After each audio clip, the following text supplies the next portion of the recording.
Good evening, ladies and gentlemen. Welcome back to the Bucket and Hoosier Show. We got some good people up here on the desk tonight. But first off, as always, some good people. That's all they get. I mean, I'm gonna let you do it, ladies and gentlemen. Bucket right above me. Bucket, how was your week, buddy? It's only been a week. I feel like it's been a little longer since we had an episode, but I've been really busy, man. Busy enough to, I don't even know where to start at, but I would say, I don't even know how to put this, Hoosier. I am on a new path, buddy.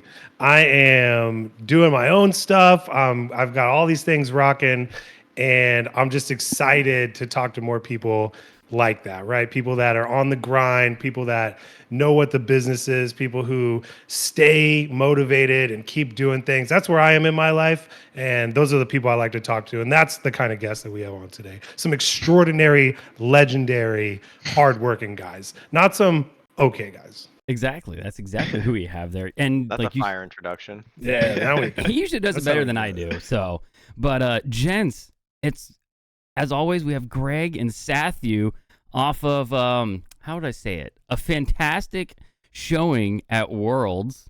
Well, not Worlds, but the major. We'll call it the Worlds. It's Worlds 1.0. We got Worlds 2.0 coming up later on this year. But guys, how are you doing? How are you feeling about being back? I'm happy to be back. I'm happy to be back in the greatest country of all time. There you go. I'm done. Yeah, it's good to be back. Copenhagen was fun. Denmark's a cool country. Very clean, very nice, very, especially the part we were in, updated. But yeah, I love being back in America. Same. You can't beat it. No, you can't. I mean, what's the food of choice over there? Copenhagen is the one place I haven't been yet in the world. The one place. Well, one of a couple. They don't have like a specific cuisine there. Like, I guess seafood is good because, you know, it's like right next to the water. Okay. Yeah. But they don't, they're kind of like America in the sense that they don't have like their specialty cuisine, I guess. All the locals are saying don't try, like, they're saying like stay away from the things that they tell you are Danish. Like, yeah, that's not the good food. They're saying like we import foods that are really, really good. Yeah. So yeah. Oh my lord. Well, But everything's really clean there. Like, I mean, they do a good job. that's what I have heard about there. Is it's a very, very clean place to visit. Like you kind of get blown away once you leave the States. Yeah. Except there is one small part in Denmark, which is like its own city, where just like there, to my knowledge, are like no laws. Like, I think anyone can do whatever they want there, or something along those lines. So we didn't visit that part because, you know. Oh, you just knew about it. You didn't go over there. You just knew about it. No. Yeah. Well, the locals told us, like, if you guys are looking for some ladies of the night or some drugs, okay, you go over there and then they'll give them to you. So I'm like, that's just what they assume that Americans want. They're like, yo, you're American. Oh, you know what you want. Just head on down the street. Their opinions for Americans are so funny because they're always like, dude, like when we get mad, they're like, oh, you're gonna come in guns blazing. I'm like, no, we're not. Oh, you mean gun 1 and gun 2? I mean, yeah. Woo, look at him. They were coming in with ARs every time. I'm like, dude, what in the? But no, there is a place in Denmark. It's like right outside. I think it's in Copenhagen that like apparently, I don't know if they were hippies at the time that they took over and they like completely, I'm serious, like took it over. And then the government couldn't get a hold of it, so like they claimed it as their own city, and there was basically no laws there. So the government kind of just let them be until recently, where like the government has like reinserted itself back into there. Mm-hmm. But there's still a lot of gang activity there, and it's not a safe place to be if you're a foreigner. But if you're a local, they're like, you're fine, because that's where everybody gets their drugs.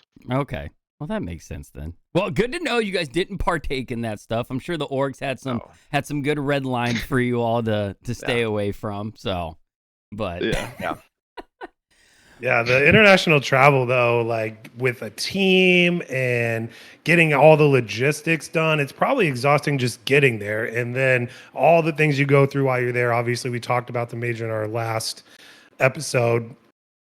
And then all the way back and then getting back into the swing of things. What's to kind of take me through like how you guys get set up? Do your orgs do that for you? Do they take care of all this stuff? They take you all over there, they set you up, and then the travel back. Like, what's the like?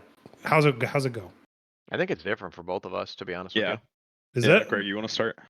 Yeah, I mean, for us, like, if you're talking about like just like the travel there, like Luminosity set us all up. Like, we have a manager that basically booked all of our flights, got in touch with Epic and Blast, and then they would fly us out there, and then we got all of our flights set up. We go to the hotels like that we're accommodated for, and then it's just basically all set up through there, and then like all the communication is done within like a Discord or like a group message between Epic, like, and then Luminosity plus like me inside of there. But yeah, it's pretty straightforward because you're in person, you're talking to them face to face. So most of the stuff is handled like that. But if there are things that happen last minute or late at night that you need to be addressed, then they're through that like a group message. But yeah, mostly the org is going to handle all that stuff, like as far as like you getting there, coming back, all that stuff. Okay. What's it like for G2? It's usually my manager and I like kind of collabing on flights. And then in this instance, it was getting flights from the US for everyone to Berlin because we boot camp there because that's where G2's headquarters are. Mm-hmm. And then from Berlin to Copenhagen, that was all Blast. And so it's just providing them information. They have a decent system set up to where it's like basically the equivalent of like a Google Sheet, and you just input the info for everyone, passport stuff, name, date of birth, all that. And they handle the flights from there. They like kind of collab with you a little bit. They're like, these are your flight options. More so this time, they're kind of just like, these are your flights, not really options, just these are your flights. But that was probably due to just how quick of a turnaround everyone kind of had to make, with just the major being announced pretty late and everything, or the location being announced late. So do you? Okay, let me ask you this: visas. so late? Do you guys? Is it sports visas, or what type of visas do you guys usually have to get? For Denmark? Oh wait, no, you guys wouldn't have had to. No, not as Americans. You can just kind of travel freely, and being American is actually so helpful for going to so many of these lands because I don't know. The only time I've needed a visa in the last 3 or 4 years was Saudi. That's it. Yeah. And that's even that is an e-visa. Like you apply for it online, and that same day it's accepted. Really? So, yeah, that's kind of the perk of being American. I wouldn't have thought that. It's they get it. Have you guys really traveled quickly. much out of the country? I have. Okay, so are you familiar with like all like the border controls of like different countries and stuff? Mm-hmm. Because if you go out of the country and then you go into like Denmark or whatever, like if you're American, they check you pretty hard, whatever. If you're leaving there, they're like, okay, see ya. When you come back into within America, Europe, you can bounce around very easily. Easily, Yeah. except for Germany. Germany's actually pretty strict. But the other ones, like when you're coming back into America, dude. Oh my god, like it's different. Like those people are strict. It's a lot, I've never seen like I said, I've traveled a lot of places, even into Saudi Arabia. Mm-hmm. And I thought, I was like, oh god, here we go. I have to get into Saudi Arabia as an American, and then like pretty like tame. And then when you're coming back, that threw me off. Well, so Saudi, They know how much shit we got to go through on a day-to-day basis. Well, really. no, it kind of makes I'm sense. sure you're fine. It kind of makes sense for what you guys were going to Saudi for, right? So if we talk about the optics of Saudi Arabia, they had created a branch of government to try and bring in a lot of people. So you all coming in, you are a very special guest. They want to take care of you. They want to. They want you to come out and be like, it's great. Yeah, you should go visit because that's what they're pushing for right now politically. But I mean, it makes sense that you guys did have a pretty easy time getting in and out of there. And the U.S. and you come back, they're very let me see everything in your bag. Everything. Oh yeah. Everything. No, they hear me speak and they still question if I'm American. I'm pretty sure they asked Reddles how much money he had in his pocket. Did they really? Was that in America or was that Canada? All I remember is that I think it was me. We were traveling with like Daniel and Beast Mode's parents, and then they asked later and Daniel how much money he had in his pocket at the time, and Reynolds like, that's the craziest question I've ever heard anybody ask. Because you can only carry. There is a maximum you can carry on your person. It's like $120 or something. Really? Yeah, there that's is. Something you learn every day. There is a rule on that, on how much money you can carry on your person when coming in and out of customs. I see. So Interesting. Wow. I did not know that. I had no idea. yeah, it's wild when you actually start traveling and you start learning how everybody else, all other countries like do things, and then you come back and you're like, That is. why are we so mean? But then at the same time, it's like, oh, okay, it kind of makes sense. There's a lot of things they're trying to keep out. So, Yep. But all right, so we'll start with Luminosity. Greg, how did you feel about the major? In what way? Do you feel like you guys underachieved, overachieved, or just hit it right at the sweet spot? Well, to be honest with you, I mean, it was an up and down event for us. I think that there was part of me that thought we underachieved because I didn't like the way we played against Complexity and Fury at all. And I think that had we had played a little bit more up to our part, like that we played on day 2, we wouldn't have been in that position. But we put ourselves in the hole.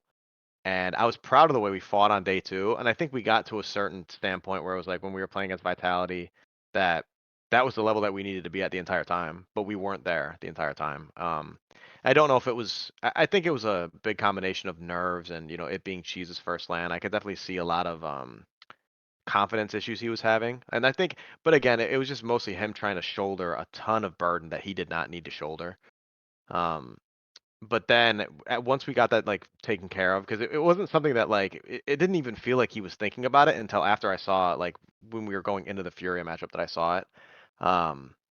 But then day 2, like we addressed those issues and we came out, and luckily we had a team, like we played Limitless, so it was like this easy escalation of like Limitless, then we played OG, and then we played Vitality. So it was just like this nice escalation of skills where you get the land jitters out. Now you play a good team. Now you play Vitality. Right. But as far as results, I mean, I think most people probably pegged us around where we finished, but for me, I wanted that top 8. I wanted to play in front of the crowd for sure. So underachieved, but I'm proud of the way that we bounced back on day 2. You guys definitely did bounce back really well. I gotta know, did you have just as epic of a speech as Satthew did on stage, or what was it that got them to come back? It was a combination. I mean, like, there's a lot of stuff that we're doing behind the scenes that, like I said, like it was a lot of nerves the first day, where no amount of speaking that I was going to be able to do was going to fix that. I think that it was, the boot camp leading up to it was supposed to be like that huge lead up, or like we're talking about mentality, and I was really trying to break it down to like there's no pressure on us. You don't have to worry because everybody thinks we're dog shit. Everybody thinks we're going to finish 14th. It's like it's going to be APAC and then Luminosity. So, I was just trying to alleviate that sense of like this is a big thing. Just go out there and play our games, and it seemed to be working a lot. And then once we started getting towards that stage is when I started seeing it like break down a little bit. But it was a lot of individual talks, like the individual talks that we had, and like going over replays, like where it's like, hey, this is not us. Like when we're looking at the Fury replays, I'm like, that doesn't even look like the way we play the game. So getting back to the basics of, all right, let's play our game. Don't worry about the outside noise. Don't worry about the land. You're just playing a game. You're having fun. And when we do that, we play our best game. So a lot of individual type talks like weaved in there to help that. Makes sense. Yeah, I like you definitely nailed it on that. Day 1, I think everybody could see of, whoa, what's going on? But then day 2, it was okay, they found it. Like Yep. we got it. We're here. There is Yeah, that's the boys we know. We Yep. did not predict you to not make it, by the way. No. We were like, they're making it. We know you. We know what you guys are made out of. We've seen it, and you'll get there. I know you will, man. Just stay on that. Exactly what you said is going to keep climbing that mountain one rung at a time. That's all we could do. So I mean, it's our first event, and it's our first event as a team. And I know, for a lot of teams, it's the same way. Like everybody's playing with their first iteration on the roster. But it was a big event because for Cheese, it was his first one. And well, I'm just hoping to continue to build on it, where it's like, all right, that was the most pressure you're ever gonna face, right? Now, Right. you have to come back home, and now we have all the pressure. Like, you just play your game now. So. Is you just want to keep building like those building blocks throughout the season, and if that's a successful season in my books, is if we can continue that, go to the next LAN and continue to build on it. So That's good. I think you guys definitely did. You hit the mark. There was a little bit of an underachievement. Sure, you didn't make the crowd, but I think you guys got as close as you guys got. Like it was it was right there. So it definitely felt like, okay, they showed up. And then we go to a G2, and oh man, was that a fun ride. Yeah. I mean, it was we knew internally that like a top 4 I think was like very, very achievable. I know there was a lot of community kind of outspokenness towards just EU dominance again. Oh yeah. We kind of knew that that wasn't necessarily the case, and Scrims had kind of also, obviously that's not public, but like Scrims felt pretty confident, I think, even towards the NA side in a lot of different ways. I think our Swiss was pretty poor from us because we didn't really get a big win in Swiss. We just beat the teams we were supposed to, and that was it. Lost to Gen G again, and lost to BDS.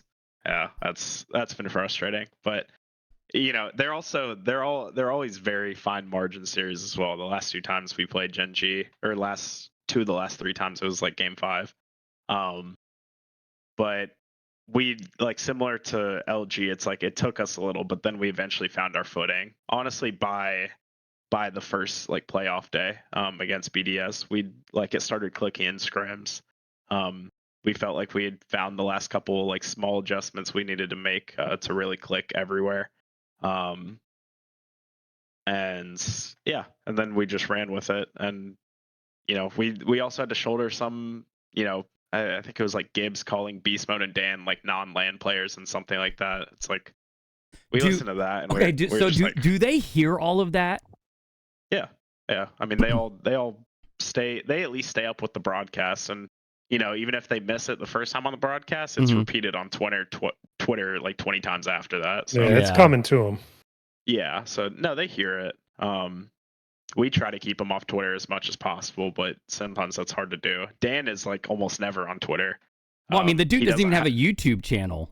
Well, wait, hang on. He has a YouTube channel, but he hasn't posted anything. Right. Yeah. And I mean, he like doesn't have Twitter on his phone or anything, but it does he have a YouTube with no content on it? Yeah. As soon as he signed with Space Station, they had him like get his YouTube handle, and he hasn't posted a lick on it. Like everybody was waiting for that channel to just blow up, but nothing has come out. Yeah, I mean, we've talked about that. Well, that might make a change because, you know, like Zen does it well, because Zen doesn't. That's not really, you know, him. I think behind a majority of that content posted on the channel, like it's his replays kind of. Oh, okay. Someone else goes and records those. They have Whoopsie like casting it now too. So someone else, like, you know, clips together all the like montages and stuff for him. So that would maybe we can look into something like that. But yeah, you know, I think we beat the case of like it being all EU dominant, and then I think we also beat the case of Dan and Beast apparently not being LAN players, because that's obviously not the case with them. I never understood. I didn't understand any of that because like his nickname is literally Laniel, and then Beast Mode. When we saw him at Worlds, like they performed. They did it. Just it was those fine margins that didn't go in their favor. But it was definitely from the NA perspective, it was definitely nice to see an NA team up there. Like, oh, thank God we didn't have to listen to Johnny Boy and them sit there and be like, oh, EU's just so much better. NA sucks. So we definitely felt we felt it up there too. Like we were really wanting to rep NA too. Like when we beat Vitality in the semis, like I pointed at Johnny as we were walking past to like go shake hands with Vitality, because I was like, look, we're like, NA's no joke, and we're no joke. Nobody coming from NA is a joke. And, you know, I get like, there's obviously like EU is still better. That's goes without saying, but you know, it's not like it's just this is like some super dominant. You know, it's not like this is a landslide that everybody makes it out to be, and it's like, right, and it's not going to be going forward. Right, and you can see it in scrims too. Like it's not like the one thing I'll say about EU is that like most of their teams are pretty good. Like they play a brand of Rocket League there that is very, very competitive, and it's like consistent. So when you play against those teams, you have to be ready because they're always going to be pretty good. But their ranked is better. Their ranked is because all the players are extremely, extremely like hungry and always playing. But I will say that because it's all so consistent with the teams that like you can once you play an EU team a couple times, you start figuring out like a lot of those teams play like that. Whereas in NA, you play against G2 and then all of a sudden you go play against Gen G and then you play against Luminosity and then you play against Dignitas. It's like you're going all around the playstyle chart. So I Okay, so you think do you see feel a little like bit when less. EU compared to NA, all EU teams kind of play the same, whereas NA it's a wider variety of gameplay. Yeah. Yeah, but not to say that they play the same because they don't, but like they favor very, very specific play styles in EU compared to where NA and I think that's why people say NA looks bad because it's like we sometimes do things that look horrible and then when those play styles go up against another play style that's trying to do something else, it's like some people will look at the game and be like, what is happening on this field over here? But it's like you can tell a lot of teams want to play a very like specific way in NA, but when you go to EU, it's like you know exactly what you're fighting against the entire time. Like you go into that scrim and their midfield looks very, very similar. The way they want to jump and challenge you looks very, very similar, and it's very, very good. Don't get me wrong. Um, but I started seeing the pattern in it, and I'm like, oh, like in NA, we just do things a little bit differently. That's all. We emphasize different things. I think is the thing I'm trying to say. I think that Right. makes a lot of sense, though, especially if you think about playing video games. Like sometimes you have to see the patterns in order to beat the bosses or whatever, right? So it seems pretty similar that you would be looking for how to beat these puzzles. And if they're doing the same kind of strategies or you see the same things over and over, you can kind of start picking those things apart. And I think that's was proven too in G2. You guys went through the damn gauntlet, right? In the bracket, it was all EU teams, Yep. all coming at you, Yep. and then finally culminating in a train of a team who was just playing out of their minds, right? Yeah. So, Yep. and you took them all the way, right? Like took them down, exciting stuff. So, and NA teams have to face you guys all the time, so that's just elevating everything. Yeah. And That's what we've been that's saying the what entire I'm speaking time. about. Yep. But it just it's you know in a weird way it's vindicating for all the NA teams too because it's like it almost started feeling like people were saying like when we were saying G2 was a good team or we were saying Gen G is a good team, it's like people were saying, well, you guys don't understand what a good team is, and it's like like I've watched Rocket League before, I know what a good team looks like, and so when G2 started like playing like that, and I think what's crazy is I think it was surprising people, which is like I don't know where we're getting this like surprise factor from it, but we knew that they were a good team and that like my players have like stated in different you know outlets that that G2 team is one of the toughest teams they ever played against in their careers. Mm-hmm. So it's like this doesn't just change with like oh now EU is going to be so dominant like we're going to go over and play EU and it's going to be like even G2 on steroids. No, like G2 was G2 the entire time. Like we knew that. So it's frustrating. Like I hope that EU NA thing got settled a little bit, but I don't. Unfortunately, I don't think it did. Oh, you know Um, it hasn't. Like, no. literally, I'm expecting Johnny Boy and them the first time on the broadcast to say it was a fluke. That it was a fluke. G2 got there. EU just had a bad day, a bad weekend, and it'll be EU dominance again. So, Well, they're like starting to go with this other narrative that's starting to creep up, which is funny. Where it's like, oh, you know who else is really good? Mina and Sam. Are Mina and Sam way better than NA? no, And so but like Mina are seeing did these like surprise conversations creeping me. up there. Me, They're good. they had a better showing than I thought, just because I was going off of historic Mina showings. Didn't Yeah. Falcons did. Falcons did. Yes. But So that's their Rule super one, team, yeah. though. that is Yeah. their Or, super sorry, team.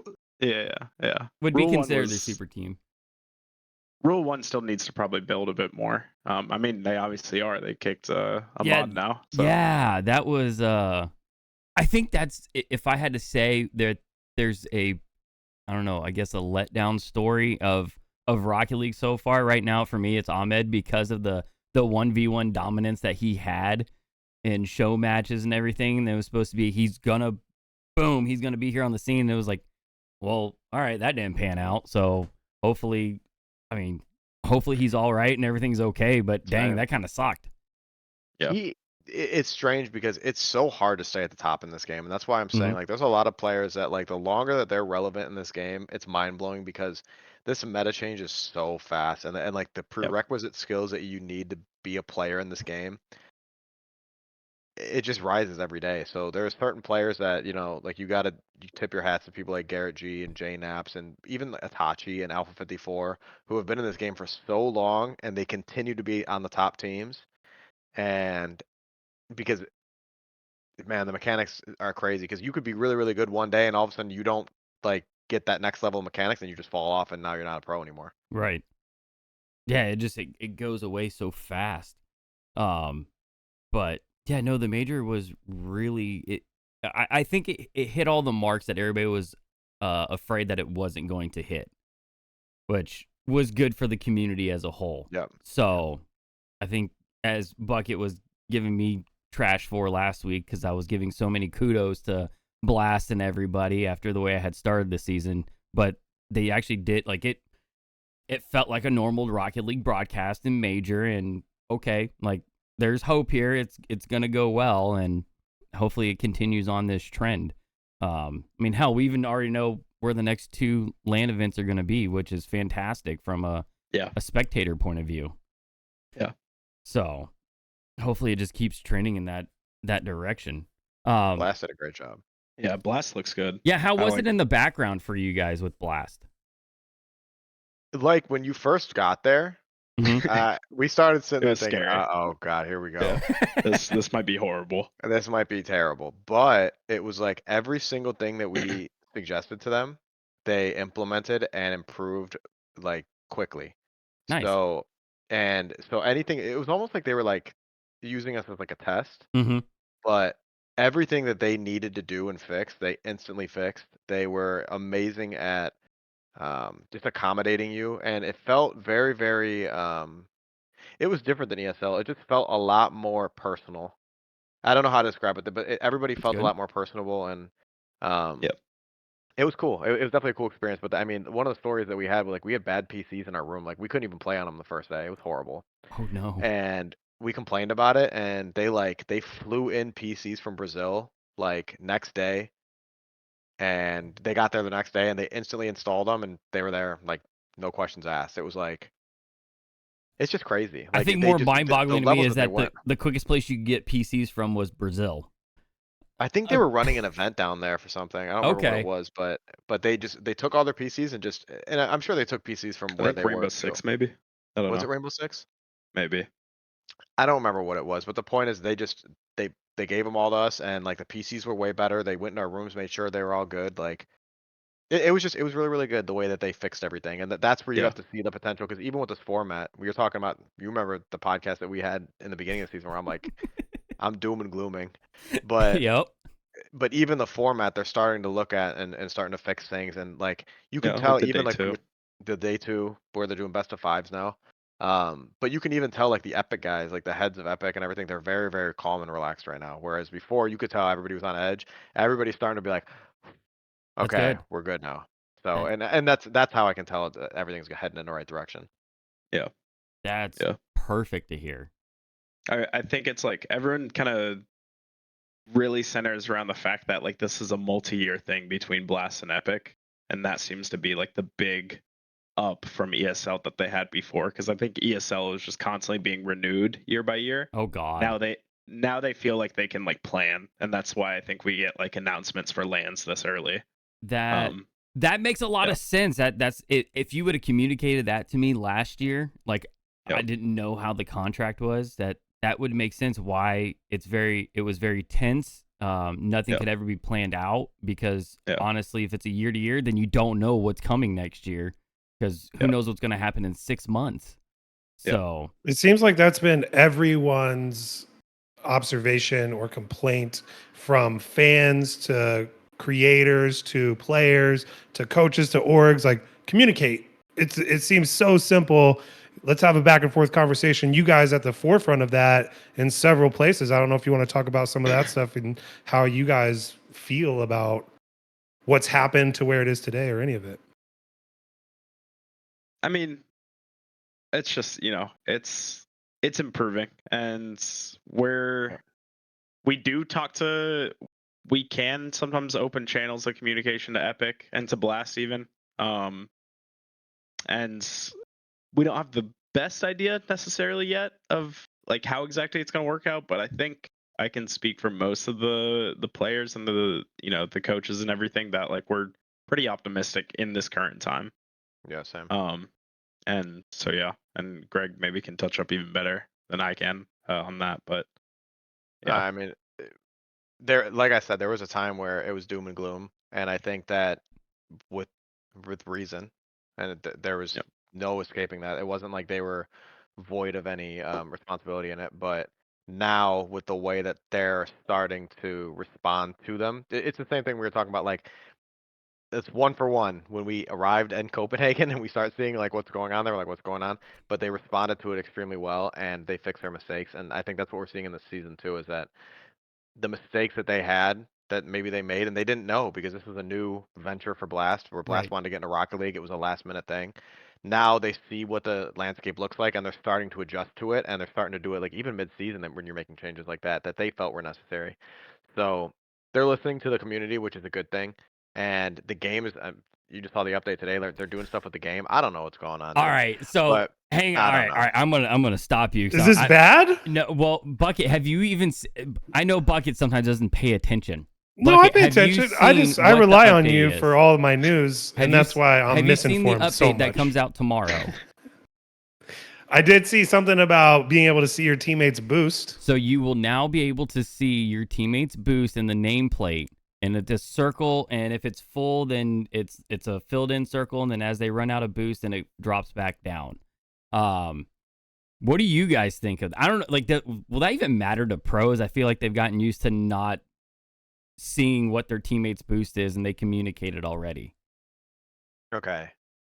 You ready? Okay, here's my honest take on this. Let's go. I love it for ranked. Okay. Agreed. I think in ranked, it's a really, really good thing Mhm. because there are certain people that when you start playing this game, you don't understand how much boost your teammates have, and that should be something that like it's a skill diff. Yes. No. Yeah, And- Bucket never but at tells the- me how much boost he has. But at the pro level, it's a skill diff. So understanding and being able to communicate how much boost you have with your teammates and stuff is something that in the past has been a necessary skill of pro players. Now, will that make our comms better? Will that make, team communications where you don't have to rely on all those boost communications better? Maybe, but there was a level of you being able to see like and not have to worry about that because you knew how much boost your teammates had. Right. I don't know because a lot of people are like, I don't think it's a bad thing. I think it's a necessary part of the game that should have been in the game for a long time. What does matter is the fact that spectator slots can see boost. Really? Because Yep. Oh, I missed really? that. but at all times. Yep.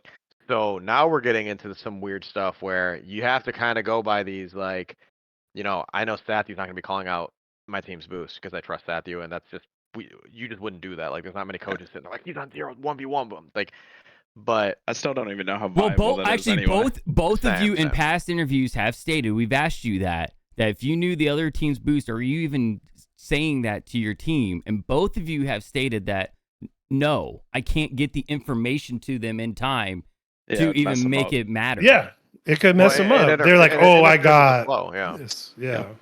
It just interferes with the flow. You just never like at that point, like,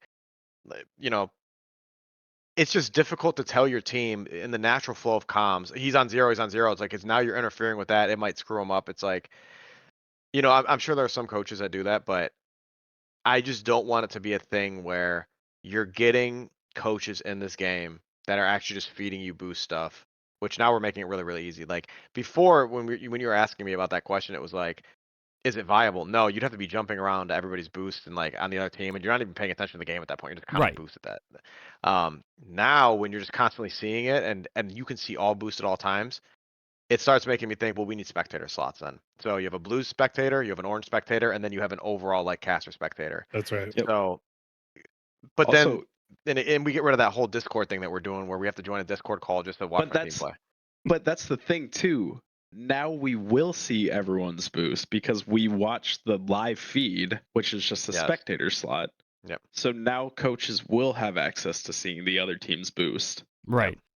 because we That's watch the issue. this. So I don't understand if they're gonna change that or if they still allowed at that point, they really should just let coaches be spectators in the game at that point. because there's no difference, because we're gonna see the boost of everyone going Got forward. the same information. Yeah. So it's which is an advantage. Go on. I am confused though on how they pose this on Rocket League's website. Right, this is what they say. The core of this change is that we feel visible boost levels will lessen confusion between your teammates. Like, okay, that makes sense. And then they say, for example, let's say you have a teammate dribbling up the field. You may ask yourself, are they being slow and methodical on purpose, or are they just short on boost? And then I'm thinking, well, people are going to go, well, they're short on boost. I'm going to come tackle them, right? Like, how is that example make even any sense at all? I don't understand what they're going for. Like, Yeah, what? It might be a bad example. I don't understand what. I think I saw a tweet about that where someone said, oh, watch, I'm going to be dribbling on half boost and my teammate's going to be full boost. Think, oh, they need me to take the ball. Yeah, I'm in a better position. Like, who you knows? can see, like, what if somebody's, okay, like, let's just say you're rotating back, right? You're first man and you're coming back and you're way out of the play. And all of a sudden they boom it at your backboard and you're staring at your teammates on the ground and you look at them and they got a non-filled circle. At that point, maybe you jump for it. Maybe you're like, okay, I need to hasten myself and get back. I could see something like that applying. But and even like if somebody's on the sidewall and like they go up with the ball in the air, like at high ranks, like if somebody's going for like an air dribble or something and they start floating with the ball, if they have boost, you could see, all right, maybe you're gonna get a second touch on it. If they don't have boost, I can go take it from him in the air, or I can wait for his 50 or whatever. But yeah, he's dribbling upfield and he's being slow and methodical. What are you gonna do, ram into him? Right, like what is this example? They don't even know their own game. I think we would have been in a better spot had the game kind of pushed like an actual voice comm system like they have now from the beginning of the game, and like just the natural ranked experience has you calming with people like every game. That was fun for like a month. Like, it was fun for a month. And again, if that had been the norm, if that had been the norm, I think we'd be in a much better spot. I think comms would be a lot more developed by this point, and I think ranked would be like higher quality as well. But my fear is that now I can't use I had no boost when I miss a shot. Dude. I've seen that too many times, sir. I know, same with me. And that's also something that I lie about all the time. So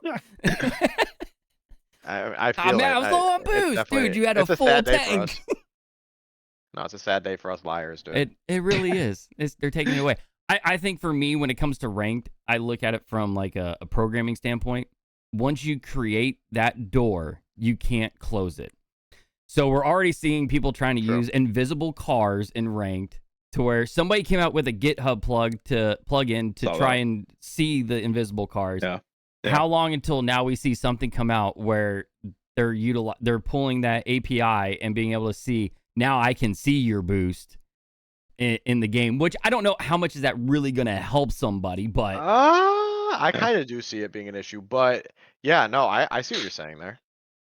So that's actually interesting that you say that, because like that they're exploiting that one bug to be invisible, but now you're actually giving them the API capabilities so they can, you can see your own teams, but how easy would it be to pull the other teams at that point? Exactly. Yeah. And what's in place to help in these open qualifiers to make sure that people aren't utilizing that. Yeah.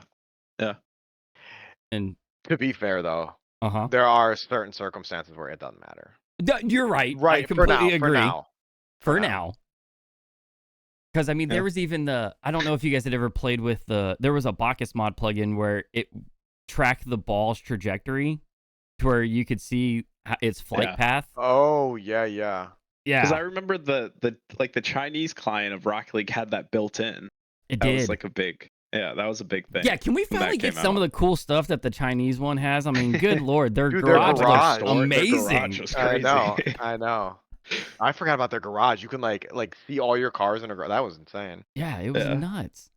But so that's coming. And then the side news, they're changing how everything is labeled when it comes to exotics and imports, and I don't get that. I'm guessing it's to align with Fortnite more.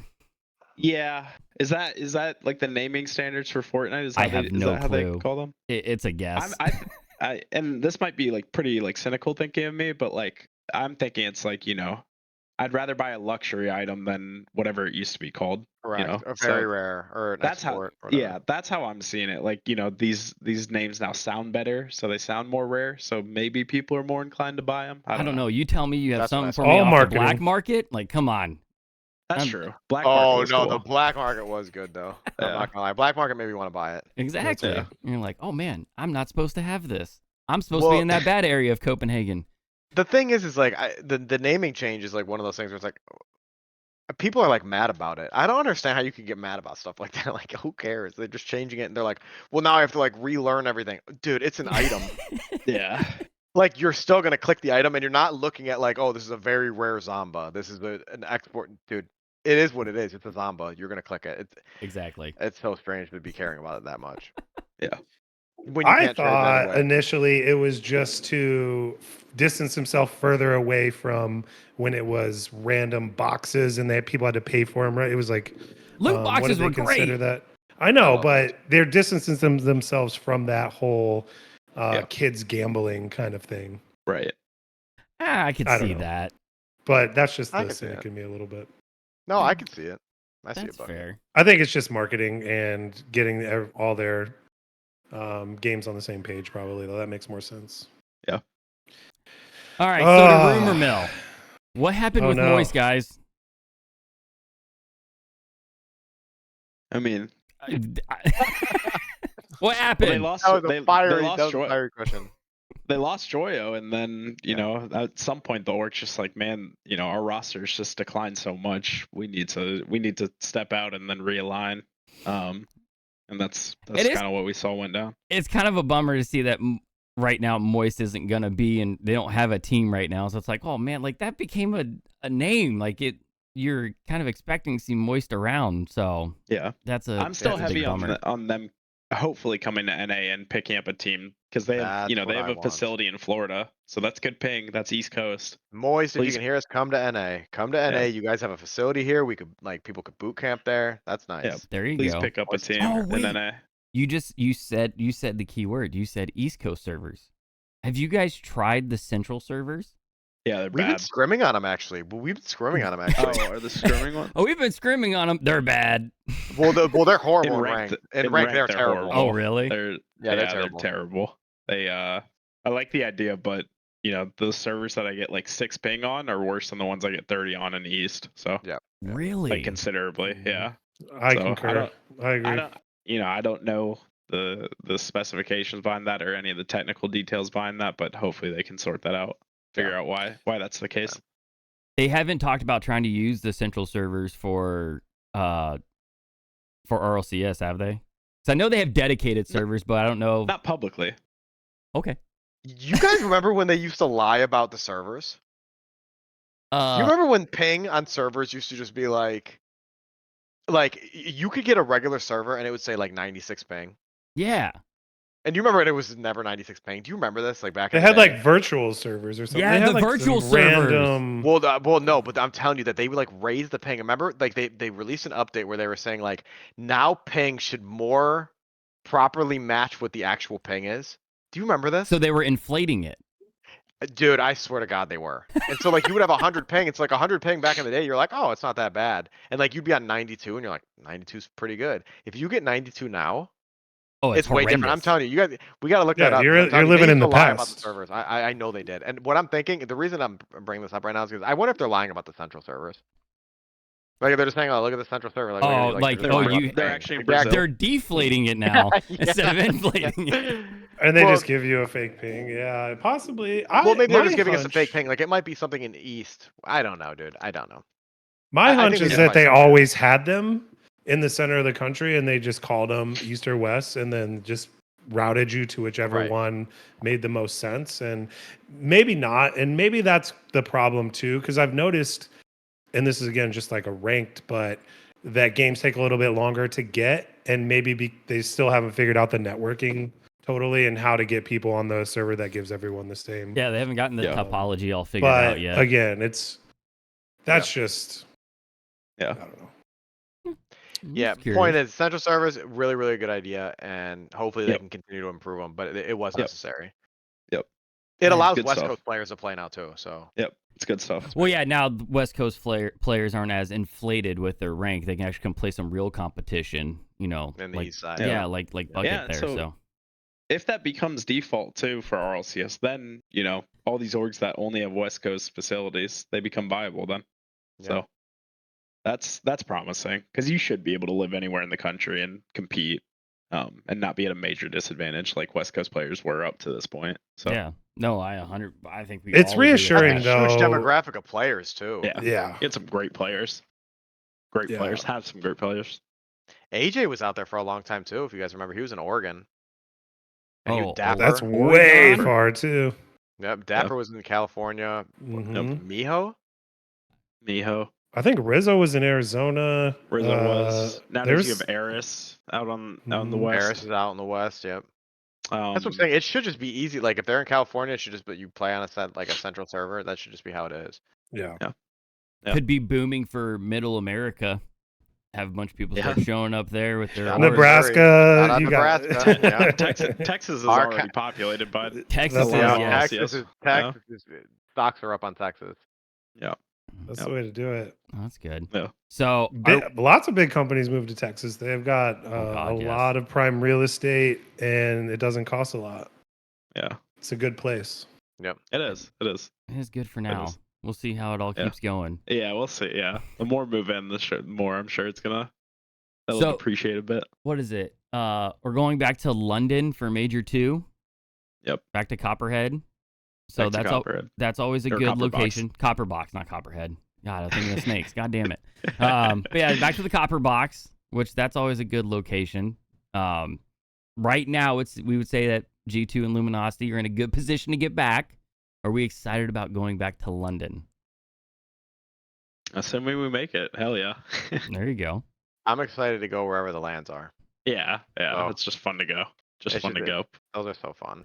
London's special though. London's special because the venue is very compact, but it still fits a good amount of people in it, so it gets loud in there, and it's historical. Yeah, the Copenhagen one looked like it was kind of on the smaller side, kind of like Copperbox. It's very tiny. It's very tiny, but like smaller than Copperbox. Oh, Copperbox really? will get a lot loud. Oh yeah, it was tiny.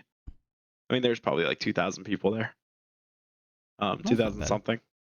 Yeah, but I think Copperbox fits quite a few more, and it gets like because I was at both, and it gets way louder in Copperbox, so I'm Oh, excited man. for that. I've never been to the Copper Box. I've heard great things about it.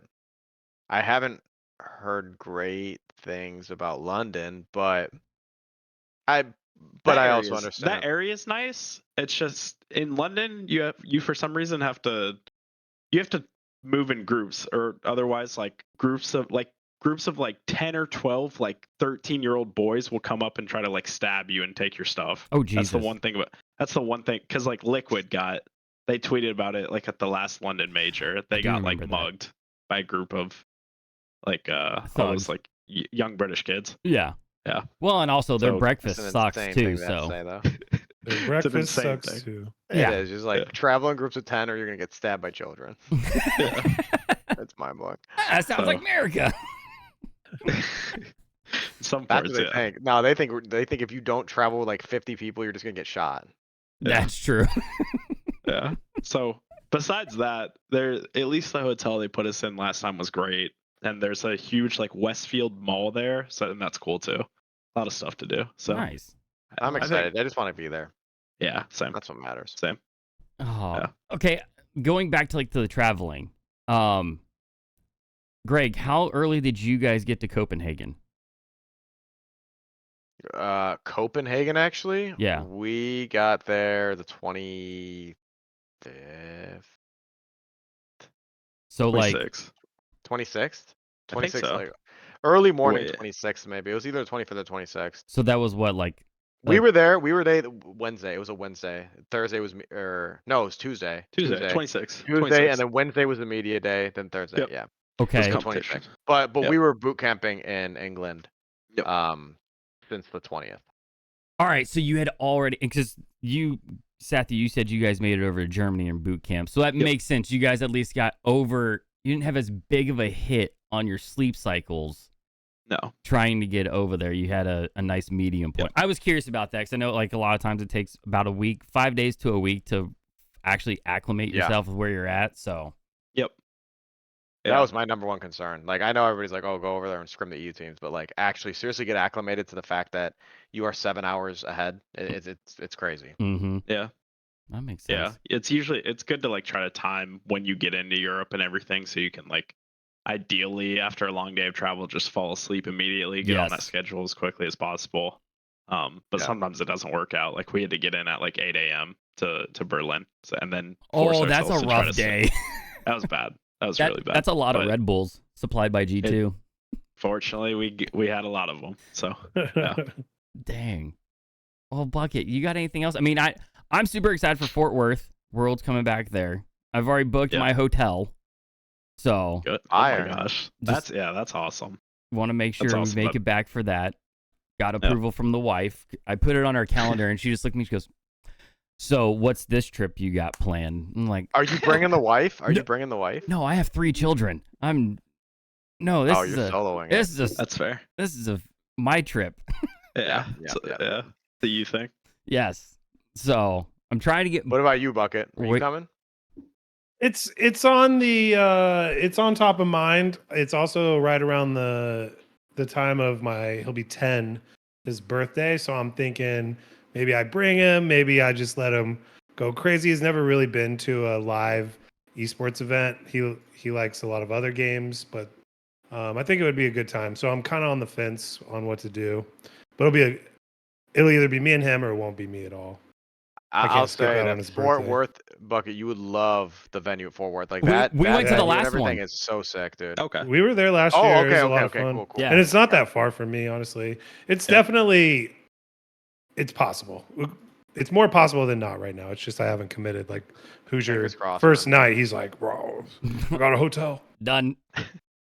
Why not France? Like, I'm looking at the country representation, right? From the first major, it's like United States 9, France 8, England 3. We got to stay France away deserves from one. France. Why not everybody's France? been wanting one in Paris. Dude. Playing the French in front of the French is probably how wild would that be, though? It would be just so fun, though. The atmosphere. If you beat one of those teams in front of the French, though, that's like probably one of the greatest feelings of all time. And you better have some security on the way out. Yeah. Seriously, because like we did that at the Carmine event, but that was like, that's more of a show match. Right. So this is like the real deal. So yeah, I can't imagine. That'd probably feel so good. All I know is that, I'm not trying to jinx it, but you got to start thinking that next year or very, very soon that there's going to be a French LAN and it's going to go insane. Yeah. And people are going to be like, holy shit, this is a French esport, huh? That's right. That's what I'm getting at. It seems like it. It's because when you say EU, you really just mean France and then a couple other guys, right? Like it's not like all. Yeah, exactly. So it's francophone. It's a francophone esport, really. It is. Yeah, no, it's really no joke. Like it genuinely. I don't care what anybody says. Like when you, if you look at like other teams' fan bases and then you watch Gentlemates and Vitality and Carmine. And then you sit there and you're like, oh, like I'm part of Luminosity, it should be a pretty big fan base. Oh, I'm part of G2, it should be pretty. Dude, it's not close. It's not the same. Like they actually care about their teams like the way that like I care about the Browns or the way that you care about Indiana. It's crazy. Yeah, it's crazy. I think that's what's blown me away the most. They're mean, dude. They're mean and no joke. Oh, really? When they're competing, yeah. But outside, that's nice. Good. They're nice. You're supposed to be when you're competing. Yeah, that's right. They're mean on Twitter though too. Well, I mean, Reddles hasn't helped that one much. That's true. Yeah, it's still a competitive space to them. What was it? No, they who dug up? They dug up. You're talking about the Furia thing? They dug up Reddles' old tweet. Yeah. During the major. When we lost to Furia posted like. Reddles said something back in the day like dog shit region. Yeah, he talked shit on SSA. It was before SSA was like competing very well. And then they went and dug that up and screenshotted it and posted it again. It was like come on. That was Hey, squashed. I shout out respect it. to Furia too. Like the Yep. fact that they got a group out to Copenhagen from Brazil. It's crazy. That doesn't even make sense. Like they could actually, and they had a big banner there. I mean, they showed it on broadcast. It was sick. Yeah, they They were showed up sick. very well. Yeah, they Before we they did go, good. did you No, guys no, no, expect not Gentlemates yet. to make the I mean, run that Bucket's they like, did? no, I'm chilling, bro. Wait, Yeah, what are you talking about? Why are you trying to get out of here so early? I live on the West Coast though, so Oh, I'm That's chilling, fair. it's dude. barely dinner time. Did you guys expect Gentlemates to make the run that they did? No. No. No, not at all. Not at all. No. Okay. Here's some good shit. Okay. We scrimmed a bunch of teams, and I was telling Satthew about them. And upon further, like, I started thinking about it again. I told him about Falcons because, like, the one day we played the Falcons, and I was like, dude, you need to see the Falcons. And then Satthew messaged me the next day. He was like, yo, Falcons are no joke. But I actually forgot that Gentlemates, when we first got there, they took it to us a little bit, and then we played them again, and it was a little bit close. Like it was close, but that first time, I remember they're on something. So I should have known that they were, but I just kept thinking, well, Yeah. Carmine, G2, Falcons, like Because looking back too, like initial meetings with some of the scrims we had, like our initial KC scrim, our initial Falcon scrim, like they definitely beat us. But as the LAN went on, like it turned in our favor. But Gentlemates was always consistently close. So probably should have seen it coming, maybe a Yeah. little more. But at the same time, we were like, it's Right. scrims. Right. Also, it's like you just look at the caliber of players on like the other three teams. Not to say Gentlemates are void of talent; they obviously aren't, because Right. they have three fantastic players. But you just like those aren't the first three that come to mind when you think of who EU and France was sending over. Yeah. Yep. Especially with their online performance, not That's being as fair. like dominant. They didn't win a regional, so We probably should have seen known. it. We should have known, but we didn't. Now you know though, right? Like they're not going to Oh, fly yeah. under the radar again. Yep. No, and I'm sure EU's got them on the. I'm sure like all of EU, and that's not even outside like the French four. Like they're all clocked now, where it's like, hey, Gentlemates is a really really good team, and we can't. Not that they were ever being taken lightly in France, because or in Yeah. Europe, but Yeah. I'm just saying We that, just like, call it the France region. That's fine. Yeah, I think that's the way to go now. it is. Yeah. But yeah, but they weren't taking them lightly. But I'm just saying that like now, not that anybody was taking them lightly. It was just EU4. Right. You know what I mean? So it's like, oh, you're thinking like, okay, EU4, but that team, all those teams are extremely, extremely, extremely good. Yep. So Yeah, it that's could a have been good any of point. them. Well, that's like so a segue into what I was going to say before Hoosier was trying to kick you guys No, out you're of here. fine. Was it's grind time again, right? It's Yeah. this upcoming weekend, open qualifier. I'm right about that, correct? Yeah. And you guys are in the swing of it, just getting ready to, rear end back. What's it been like for both of you guys and your teams and getting into the swing? And then where do you expect to be by the next major?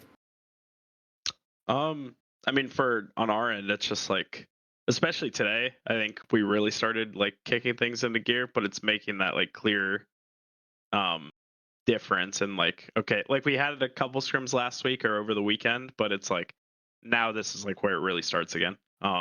So we go through our habits again, go through our plan again, make sure we're all on the same page, and like really taking everything seriously, trying to emulate RLCS and scrims again.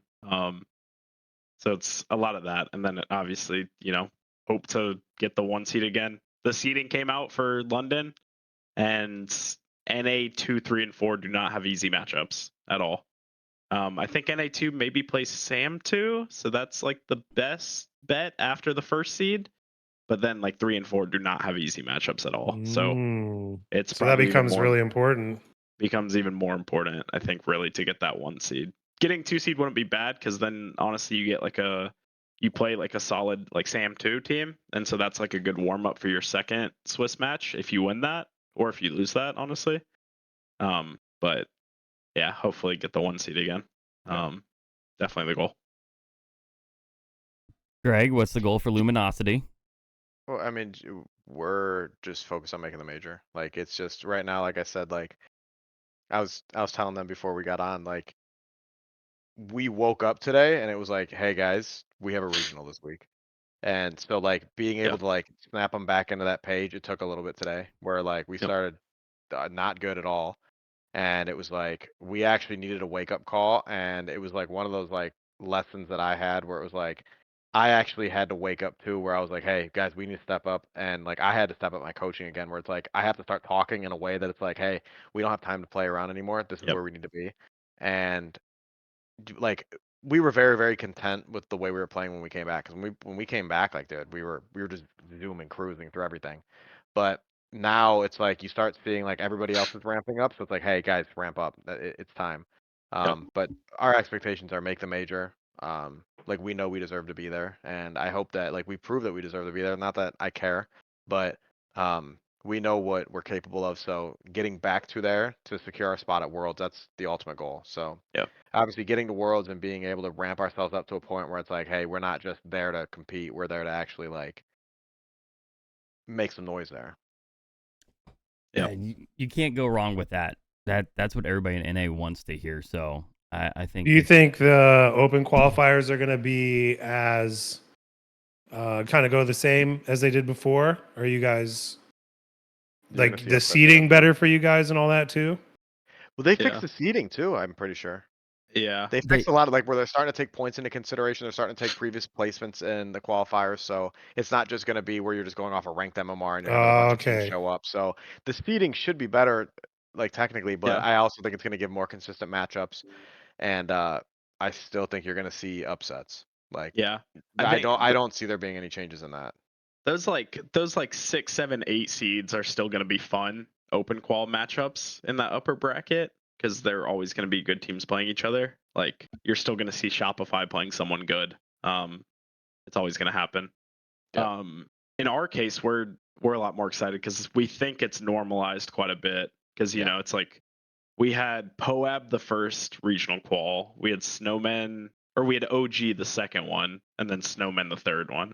So I think it's going to be a lot more straightforward this time. I think we're going to play teams that aren't OG or aren't Poab. Right. So that at least is, you know, seeding has normalized quite a bit. So we're happy about that. It does move it in the right direction where those guys are start good making too. more sense. They are good teams. Poab's good. Do they?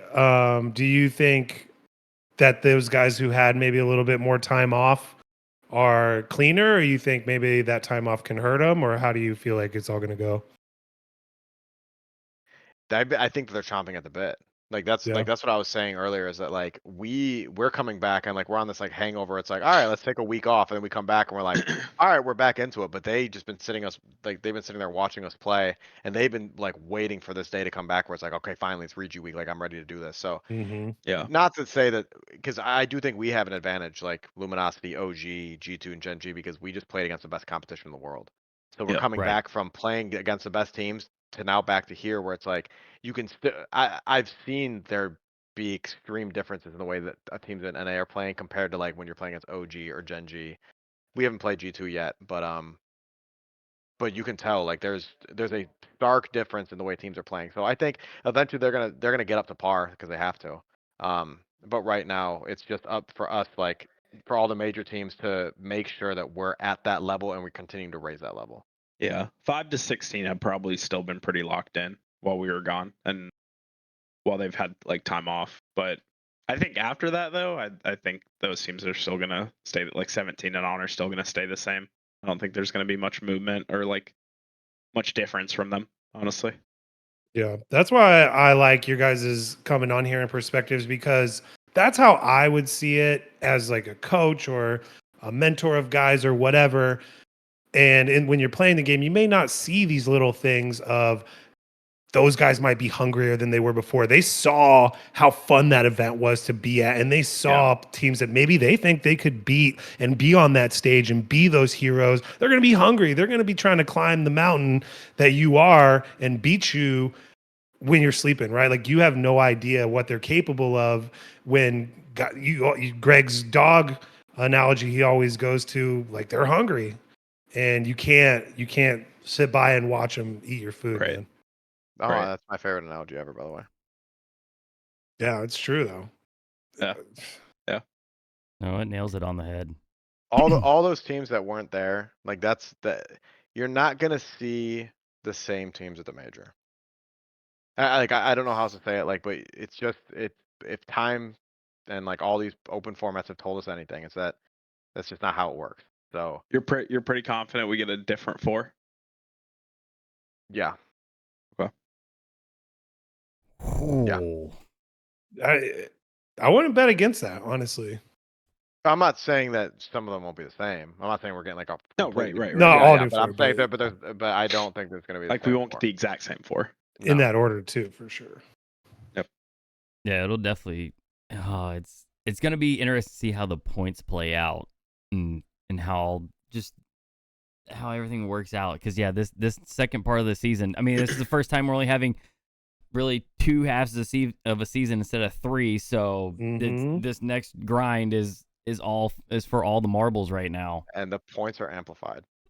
Yes. So like really, like this is actually the stupidest part about this format, okay? And straight up. The first format doesn't matter then. Like the first split doesn't matter because if you make the major in the second one, you make worlds. Basically. In EU and NA, Okay. in my opinion. There's a world where if we like barely missed out on the major and got swapped in with one team, but they didn't do well at the major. You. Yeah. Yeah, you guys. But that's what I'm saying. No, but I'm saying like they're, it's not that statement's But not I'm saying like Gen G. Well, Gen G's in a good spot too. But Luminosity and OG, if we don't make the major, then the next 2 that get in would. They would make worlds. It'd be major and world, and it would just be a trickle effect. Where I'm saying like, so in my head, I'm just thinking that like, for our team specifically, we have to make this major because if we don't, Yeah. You probably don't make worlds. You're at I mean, risk we're not large even at risk. Yeah, we would have to be sitting there hoping that NA loses to SSA or something, Yeah, that's fair. Yeah. which is insane. You want to have your destiny in your own hands. You don't want it to be in someone else's. And that's sure. all we've been talking about this entire week is that like, hey, listen, we have to make sure that we're putting this shit in our own hands. Yeah, Like, first split was a warm up, honestly. Yeah. First split was a warm up, and now like this is the real thing, and then it's gonna go from this split straight into something into world, and it's like you have to be ready for it. So Yeah, I didn't think of it that way. That first split was basically like almost like a prelim warm up season, and now if you really look at it, this next run, like this is the season right now. It's for all the marbles. So, Yeah, Kinda crazy and when it's like, there's that's no kinda more getting me amped up. surprises, all that stuff. Like everyone's coming at it. I think from a spectator perspective, it's going to be a lot of fun to watch, and from your guys' perspective, it's going to be even more stressful than the last split. Yeah, you're right on that. It is going to be more stressful. I mean, we call it 6-week hell week because it's just 6 weeks of playing. Yeah, It's what I also was like telling you guys. because like Reynolds and I, like it's a signal like, okay, next 6 weeks we literally can't go out or do anything. Like it's just we're gonna be in our apartment for 6 weeks. So yeah. Oh God.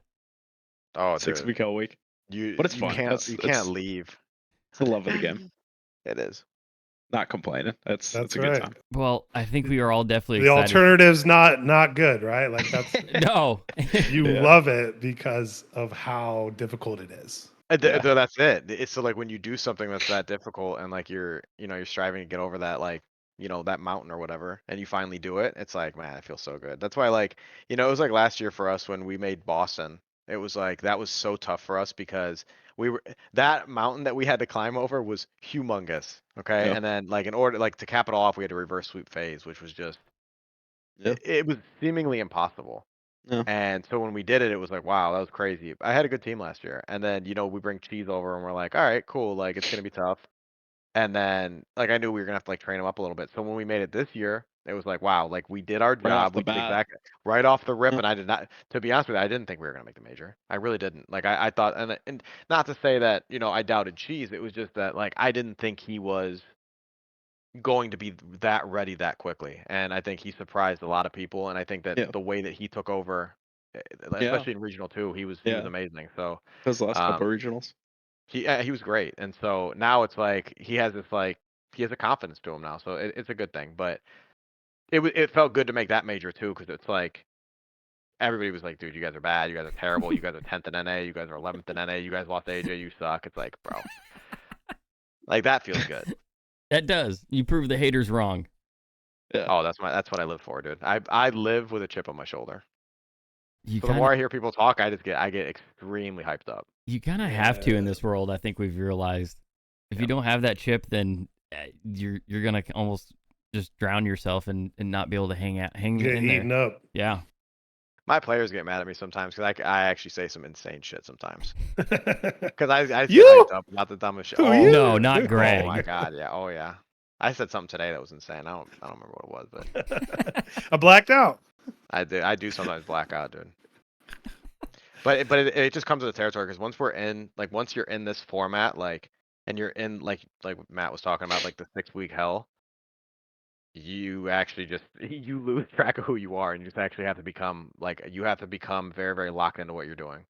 So there's stuff that we've all said that like everybody knows we don't mean, or we do mean extremely, but you have to, because you have to become a different beast during this time, or else these other teams are gonna pass you up. So Mm-hmm. The competition is real, and we get to witness it all. I love it. Well, I'll let you wrap up now, I was gonna Hoosier, say, if you I want think to. that's gonna do it. We appreciate both good of you ending coming point. on here and chatting. We know you're about to go through 6 weeks of hell, so That's right. we will hold on and just wait excitingly to talk to you guys after that 6 weeks. But we do wish both your teams the best of luck, and you, guys. we can't wait to see how it goes.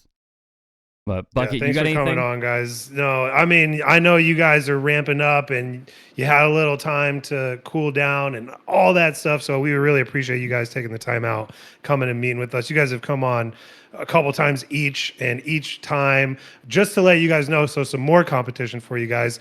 Your 2 episodes are our top 2 on Spotify, right? Like, and they were tied when I looked yesterday for most played. And so next time you guys come on, I'll let you know who edges out the other one. But they're literally tied for number of plays on Spotify. So it's super funny because I can see when I look at the stats, I'm like, those guys are always competing. It's great. Dude, there was a time that me and Satthew never thought we'd be competing like this, and it's funny because we used to always talk about, like, imagine one day that we were coaching against each other on stage. It's actually mind blowing. It really, really is. Like, sometimes you think about it, and it's like I used to it tell him, happened in like, I'll be Saudi there. finally. Saudi, it happened. But yeah, we want it like an RLCS land for it to happen. Right. That's like, Yeah, like we were saying, like we used to sit. I'm serious. Like I'm talking like 4 years ago. We'd be like, dude, imagine if we were coaching against each other across stage. Yeah. And dude, I was Yeah. not coaching a good team. And like, and he was just getting into like G2 where it was like, he's like, Greg, you're okay. We'll see. And it's just we're at the point now where it's like we are kind of like we're competing now. So now you we're gotta talking be about grateful. after RLCS, maybe eventually coaching CRL teams against each other. Yeah. There you go. Oh man, that's a that'd be whole so nother fun. subject we'll have to get into because who knows what's happening in that space. But no, thank you guys again. Anybody that tuned in, Bucket and Hoosier on Spotify. If you watch us on X or Twitch, you can find us there. bucketandhoosier.com for all the information you're looking for, and we will catch you all next time. Have a good night.